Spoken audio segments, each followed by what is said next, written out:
Prayer, I believe, is a spiritual connection with God, being able to relay different things to Him and seeing how He works in your life to do different miracles. Prayer without vigilance is hypocrisy. Charles Spurgeon went straight to the point.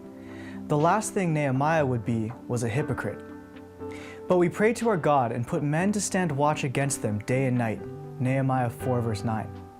See, Nehemiah, along with other Jews, were rebuilding the walls of Jerusalem after the Babylonian exile. Sanballat and the Samaritan army were not too happy and decided that they would stop the reconstruction at any cost. Nehemiah became aware of his enemy's plans, and the first thing he did was to seek the Lord in prayer. Hear us, O our God, for we are being mocked. May their scoffing fall back on their own heads, and may they themselves become captives in a foreign land. Do not ignore their guilt. Do not blot out their sins, for they have provoked you to anger here in the presence of the builders. Nehemiah prayed for strength, for power, and asked God to act against his enemies because of their evil plans. Yes, Nehemiah's first guard was prayer. He believed that prayer has power, and when facing a huge difficulty, the first help we should seek is from God through prayer. When we face difficulties, where do we run to? Where do we seek help from first?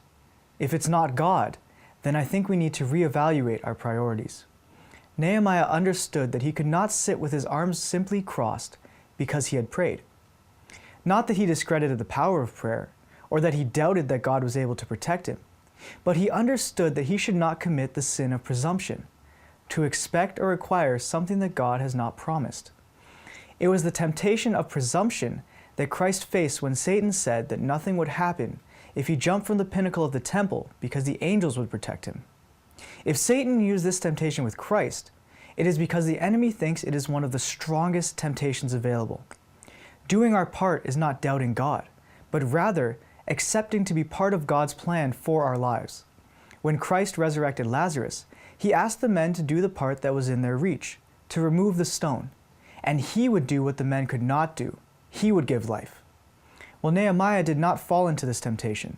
Even though they were fewer in number, less prepared and armed, he pledged to do what was within reach.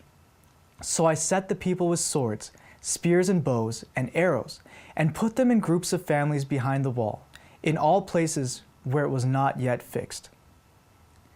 While prayer is the first guard Nehemiah had, the second guard was watchfulness. He knew he needed to do something, to do his part, to do what was within his reach. Have we done our part? Have we been acting, or have we been passive? It's interesting how many pray for divine protection against sin and temptation, but do not do their part. While praying for protection, they do not refrain from attending places or situations that make temptation worse. For this reason, I believe that Charles Spurgeon was more than correct when he affirmed, "Prayer without vigilance is hypocrisy."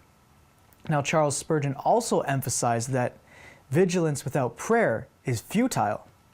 The reality is that the two guards, prayer and vigilance, must always walk side by side. But we cannot forget that Nehemiah, even doing his part, realized that if not for God, they would not be a match for his enemies. I saw that the people were so worried and said to them and their authorities and their officers, "Do not be afraid of our enemies. Remember how God, the Lord, is great and terrible, and fight for your countrymen, your children, your wives, and your homes."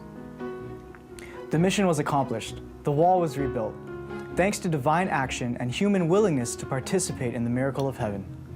The time has come to pray again, but first, let me ask you, have you done your part, or have you fallen into the sin of presumption? Watch and pray is the formula for success. Pray now, and remember, prayer is the key in the hand of faith to unlock heaven's storehouse, where are treasured the boundless resources of omnipotence.